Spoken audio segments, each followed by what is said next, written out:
Bien-aimés dans le Seigneur, Shalom, bonjour, et ça dépend de l'heure à laquelle vous nous écoutez. Bonne nuit, bon après-midi, que le Seigneur vous bénisse et bénisse tout votre enseignement présent, que tous vos travaux aillent de l'avant dans son nom merveilleux. Amen. Encore une fois, nous sommes devant vous pour nous parler de ce bon Dieu qui nous fait grâce d'un moment à l'autre. Parce que au moment où nous parlons, beaucoup sont malades, beaucoup sont morts, beaucoup ont des problèmes de toutes sortes. Mais toi et moi, nous sommes en bonne santé. Ah, pourquoi ne pas lever le Seigneur? Là, pourquoi je vous invite à applaudir très fort pour le Seigneur. Que le Seigneur vous bénisse. Il est merveilleux, il est digne de louange. Que son très saint nom soit loué à jamais. Amen. Pour ce soir, nous lirons dans deux endroits différents. Mais avant cela, veuillez vous abonner, veuillez aimer la page et veuillez partager afin que le monde puisse savoir que quelque part, il y a un certain groupe de gens qui sont appelés à sortir, qui existent. Donc, il faut que nous puissions nous joindre à eux afin de former avec eux un seul corps dans le Seigneur Jésus-Christ. Et c'est très merveilleux. Que Dieu vous bénisse. Amen. Excuse. Sans tarder, nous allons lire dans deux endroits différents. Nous prenons Ephésiens chapitre 4, verset 1 au verset 6. Nous allons lire ça, mais nous encore pour la deuxième fois. Parce que nous sommes obligés de le faire par le propriétaire de son champ, de son œuvre, de son travail. Amen. Je vous exhorte donc, moi, le prisonnier dans le Seigneur, à marcher d'une manière digne de la vocation qui vous a été adressée, en toute humilité et douceur, avec patience, vous supportant les uns les autres avec charité, vous efforçant de conserver l'unité de l'esprit par le lien de la paix. Il y a un seul corps et un seul esprit, comme vous aussi vous avez été appelés à une seule espérance par votre vocation. Il y a un seul Seigneur, une seule foi, un seul baptême, un seul Dieu de tous, qui est au-dessus de tous et parmi tous et en tous. Amen. Paul nous parle en tant que le prisonnier du Seigneur. C'est-à-dire, si vous voulez servir le Seigneur, c'est bien de vous abandonner entre les mains du Seigneur. Nous avons parlé de d'abord connaître son intérieur, nous avons parlé de prendre la décision. C'est ça, s'abandonner. Vous ne pouvez jamais vous abandonner entre les mains du Seigneur si vous n'avez pas décidé, non. Pour vous abandonner entre les mains du Seigneur, vous devez vous décider. Voilà. Et quand vous vous décidez, vous allez vous abandonner entre ses mains et lui va vous employer comme son serviteur, comme son prisonnier. Amen. Pour dire que si vous n'êtes pas encore abandonné entre ses mains, il n'y a pas moyen qu'il vous emploie. Pour qu'il vous emploie, vous devez vous abandonner entre ses mains. Amen. Parce que Si vous aimez votre Père plus que lui, vous ne serez jamais digne de lui. Si vous ne prenez pas votre croix pour le suivre, vous ne serez jamais digne de lui. Pour être digne de lui, il faut l'aimer lui plus que tout. Et l'aimer lui plus que tout, c'est s'abandonner. C'est abandonner tout votre être entre ses mains.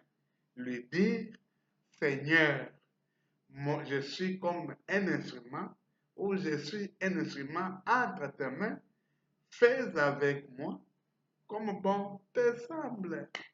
C'est ça, s'abandonner entre les mains du Seigneur, afin que lui fasse de vous ce qu'il veut.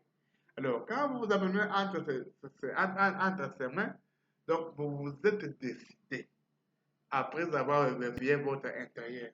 Maintenant, quand vous vous abandonnez entre ses mains, vous devenez son esclave, vous devenez son prisonnier pour que lui vous utilise. Alors, passons à la deuxième lecture. Amen.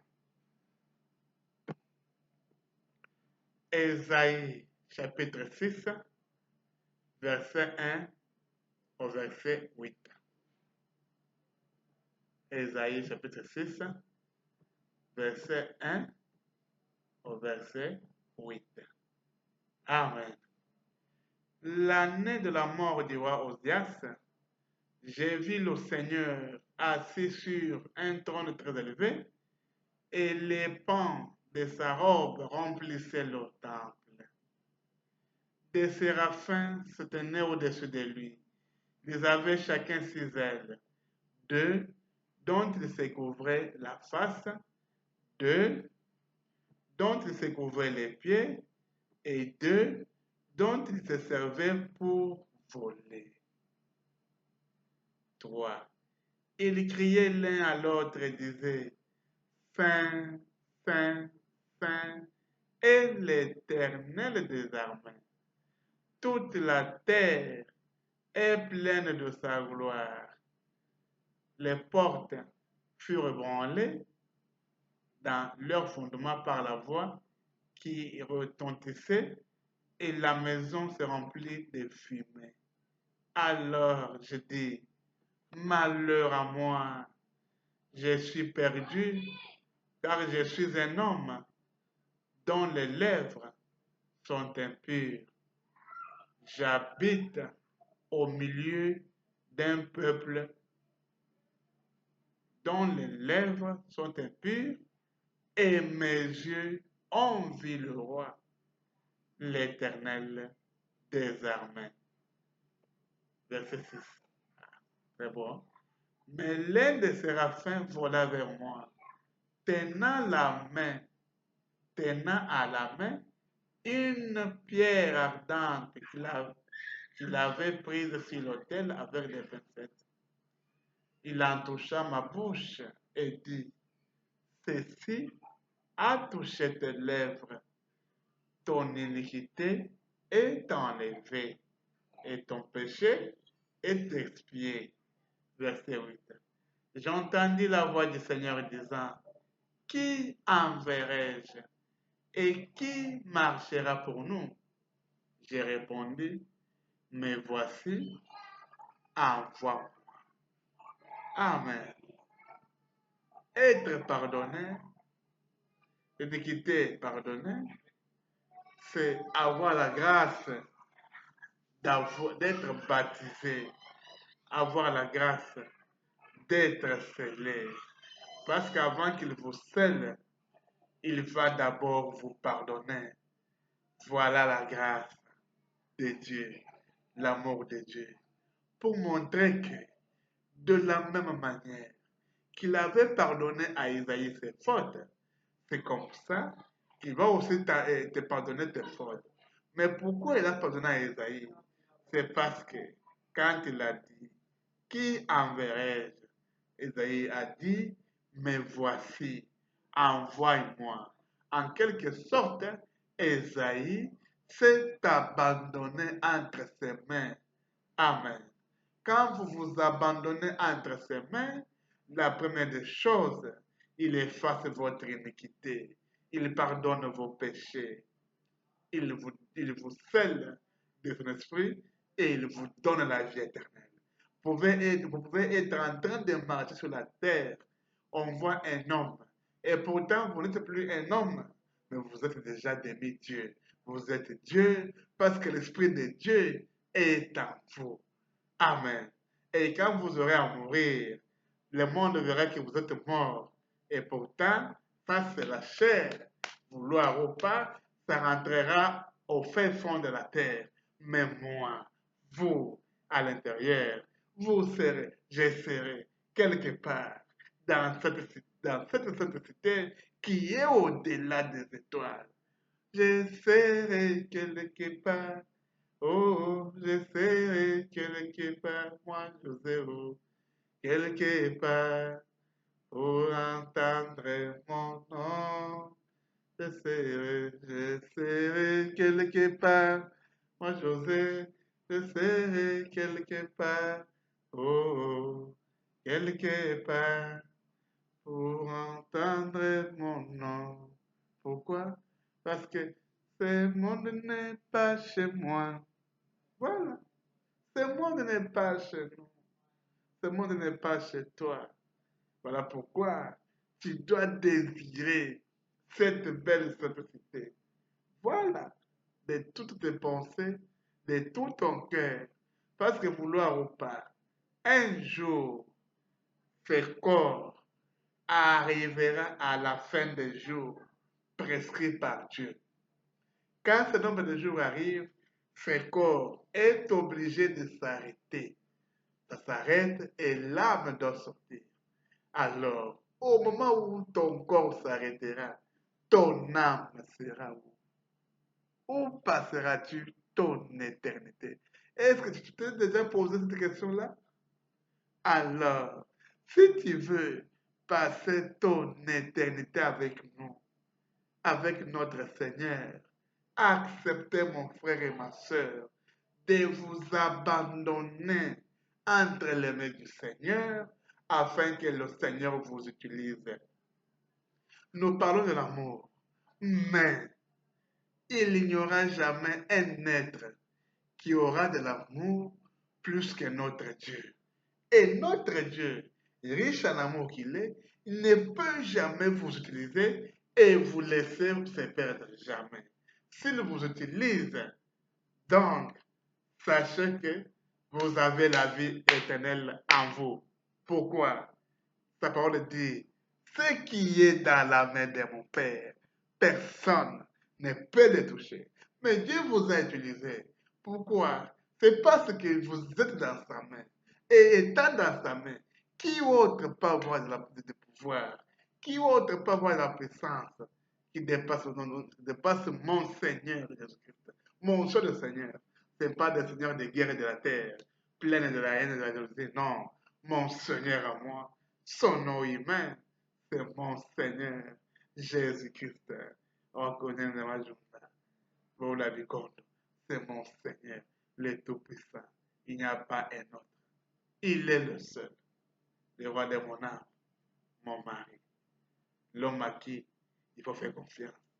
Devant qui il faut se confier. Un homme qui ne déçoit jamais. Mais pour marcher avec vous, vous devez d'abord vous abandonner à lui. Et lui va pardonner vos péchés et il va vous sceller de son esprit. Voilà. Écoutons notre saint prophète, William Branham. Nous allons lire dans la prédication intitulée Tous les jours de notre vie. Prêché le vendredi 12 juin 1959. Nous allons prendre paragraphe 27. Nous allons descendre au 28. Nous allons descendre, nous allons communiquer. Amen. Ce soir, le Saint-Esprit parlant dans les Écritures a dit que nous le servions tous les jours de notre vie dans la sainteté devant lui, c'est-à-dire la pureté, la sainteté. Amen.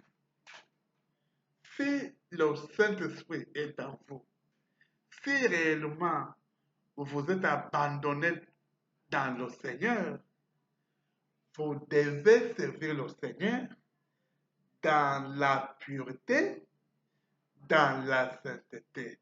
C'est-à-dire, votre corps doit être pur et avec le Saint-Esprit. Parce que tu peux aussi garder ton cœur pur ou ton corps pur, mais avec l'esprit séducteur du diable. Voilà pourquoi, par exemple, donne une précision de taille pour dire que dans la pureté, virgule, la sainteté, c'est-à-dire la pureté qui est causée par le Saint-Esprit qui est en vous. Amen. Continuons. Mais aujourd'hui, vous pouvez citer le mot sainteté et les gens s'en moquent. Exemple, ma soeur, tu marches en pantalon et c'est un signe qui montre que tu n'es pas scellé du baptême du Saint-Esprit. Parce que dans tes calces, dans tes pantalons, c'est pourquoi les gens ont sakane, dans un ango. Mais ce que vous en ango, c'est un angai. Est-ce que vous santo, a quelque chose à contredire? Est-ce que yo suis mon moto, na moto, bazobunda? Te?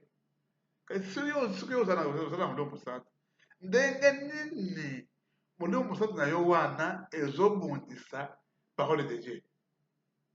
Si c'est vrai que tu es scellé du baptême du Saint-Esprit, comment comprendre que ton baptême là est en train de combattre le Seigneur? Comment? Parce que le Seigneur, qui est l'auteur même du baptême du Saint-Esprit, dit que la femme ne peut jamais porter de pantalon. Mais toi, tu apportes. Et tu déclares plus haut fort que tu as le Saint-Esprit. C'est quel genre de Saint-Esprit? Voilà pourquoi nous disons, ça c'est le baptême par l'esprit séducteur du diable. Voilà.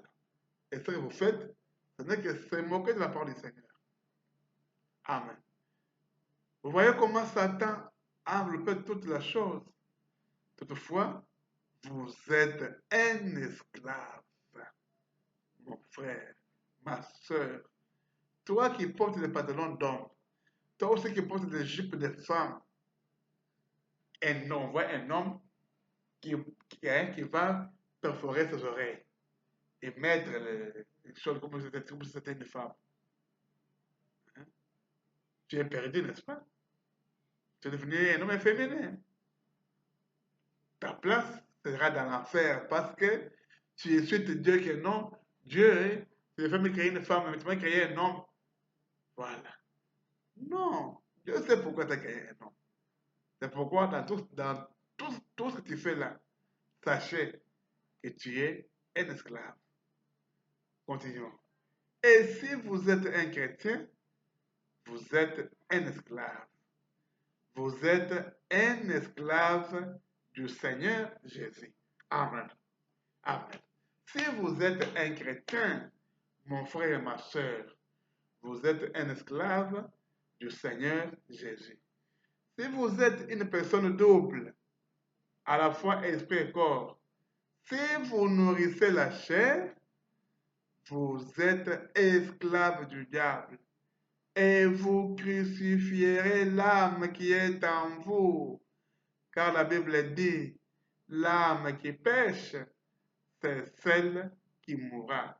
Et vous devez crucifier la chair afin de devenir un esclave de votre chair pour être serviteur de Jésus-Christ. Ainsi donc, quel que soit le côté que vous prenez, vous êtes un esclave et vous ne pouvez pas vous en dérober. Mon frère, ma soeur, je remercie Dieu vraiment de nous avoir envoyé William Branham. Loué soit le Seigneur qui sont très Dieu. Branham nous dit, quel que soit le côté dont vous êtes toujours un esclave. Que vous soyez pour le diable, vous êtes un esclave. Vous soyez pour le Seigneur Christ, vous êtes toujours un esclave. Mais de qui nous devons être esclaves? Du diable au du Seigneur Jésus-Christ. Voilà me dit, si vous êtes un chrétien, vous êtes un esclave du Seigneur Jésus-Christ. Maintenant, c'est à vous de vous demander, est-ce que vous êtes-vous réellement chrétien? Parce que pour que l'Esprit du Seigneur habite en vous, dans ces temps, il faut que vous soyez un chrétien. Amen. Maintenant, quand vous voyez votre comportement, mon frère, ma soeur, mon très cher papa, ma très chère maman, en voyant votre comportement, pouvez-vous déclarer que vous êtes chrétien? Hmm? Un papa, un grand-papa, tu as découvert avec les petites filles d'autrui. Parfois, à l'âge de ta fille. Quelle honte. Et toi, la maman, tu as découvert avec les garçons d'autrui, les jeunes garçons d'autrui. Toi, la maman, mère des enfants. Et parfois, ces garçons-là, à l'âge de ton fils. Honte à vous. Quelle honte. Quelle morale.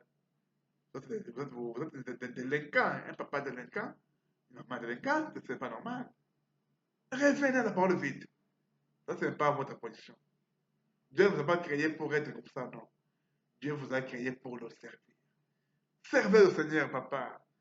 Servez le Seigneur, maman, afin que le Seigneur vous paye.